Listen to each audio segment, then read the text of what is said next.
Assalamualaikum warahmatullahi wabarakatuh. Saya Julkianto Rifai dari Sistem Informasi semester 3. Di sini saya akan memperlihatkan hasil running dari tugas yang telah diberikan, yaitu memanggil database menggunakan Java di NetBeans.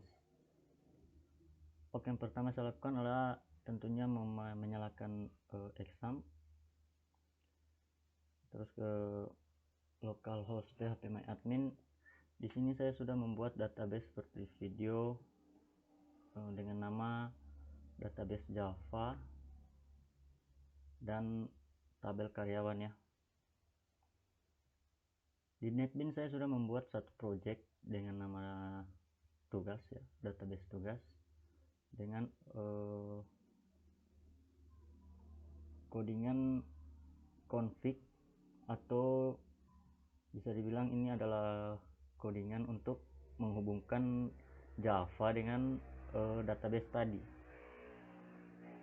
Setelah itu saya membuat form karyawan atau semacam form login lah, atau form penambahan data ya. Di sini saya buat duluan adalah desainnya dengan menggunakan fitur-fitur yang ada di NetBeans. Jadi yang saya buat itu ada data karyawan atau label, menggunakan label ya. Ini nick juga menggunakan label sampai di nomor telepon. Kemudian di bagian tempat pengisian atau penginputan datanya saya menggunakan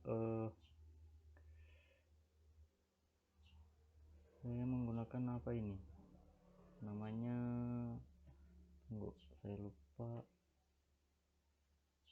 Nah, ini text field. Saya menggunakan text field di bagian-bagian sini, kecuali yang ini saya menggunakan jumbotron supaya kita tinggal memilih. Nanti saya jelaskan di bagian runningnya. Kemudian saya di sini menambahkan tombol untuk bisa menambah data, kemudian menyimpan data, mengedit data, hapus data, kemudian batal dan keluar. Nah, langkah pertama yang saya buat adalah menghubungkan tombol tambah data ini agar supaya bisa digunakan untuk menambahkan data di tabel yang masih kosong ini. Kalau ingin melihat source kodenya, kita tinggal double klik di tombolnya, otomatis kita akan diarahkan ke sini. Ini adalah coding-coding yang saya ikuti di video tutorial yang telah diberikan. Oke, tanpa banyak basa-basi lagi, langsung kita coba run agar supaya kita bisa melihat hasilnya. Coba run.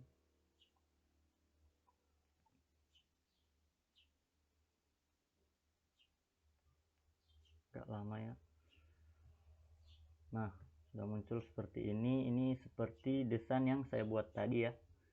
Di sini sudah ada database yang dimana sama seperti dengan database yang ada di tabel karyawan ini, yaitu hanya ada satu data ya, yaitu dengan nama Julki Rifai, sama seperti yang muncul di hasil run kita tadi ya. Nah, di sini saya akan mencontohkan cara menambah data. Misalnya kita tambahkan nick, kemudian nama, misalnya Likifli ya, Likifli, kemudian jabatan. Nah, di sini jabatan inilah guna dari fitur jumbotron tadi. Kita hanya tinggal memilih ya, tidak perlu mengetiknya lagi. Kita memilih misalnya network administrator, kemudian alamat Bongomeme, email kifli@gmail.com, nomor telepon kita asal saja ya. Kemudian kita tambahkan data. Oh, salah, kita simpan ya. Tambah data itu artinya kita hanya bisa menambahkan data di sini. Misalnya kita tambah data, kemudian kita klik sini, nama,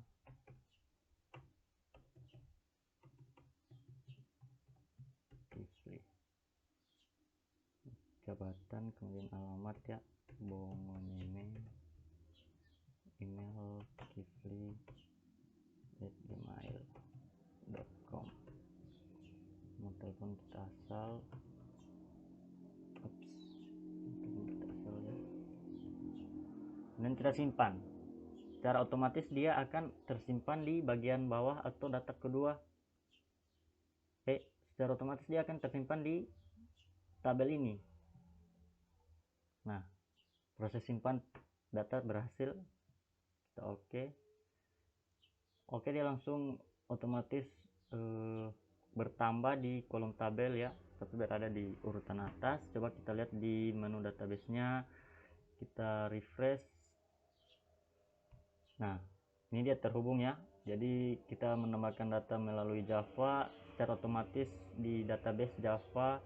Di tabel karyawan sudah masuk data yang bernama Ali Kifli ya. Nah, selanjutnya kita coba edit.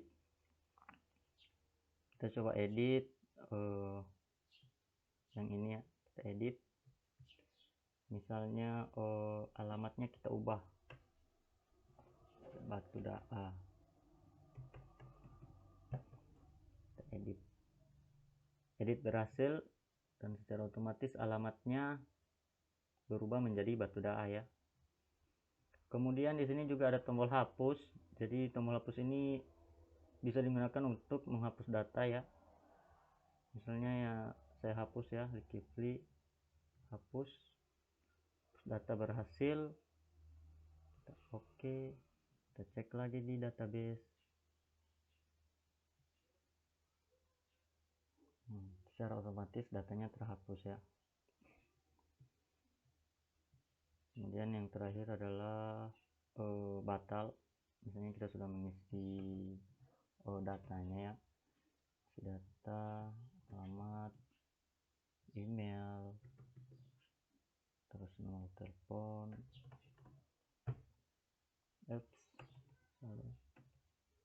nomor telepon ya. Kemudian kita misalnya tidak jadi memasukkan data ini, kita tinggal tindih batal, kan otomatis terhapus ya. Oke, yang terakhir saya gunakan itu tombol keluar. Tombol keluar ini ketika kita klik, maka form ini akan keluar secara otomatis seperti ini. Oke, inilah codingan yang saya pakai ya, dan codingan ini saya ikut sama persis seperti video tutorial yang telah diberikan, sampai di codingan-codingan dari button-button tadi atau tombol-tombol tadi ya, saya ikuti sama persis. Dan itulah hasil running dari program atau video tutorial yang saya ikuti. Lebih dan kurangnya saya mohon maaf. Assalamualaikum warahmatullahi wabarakatuh.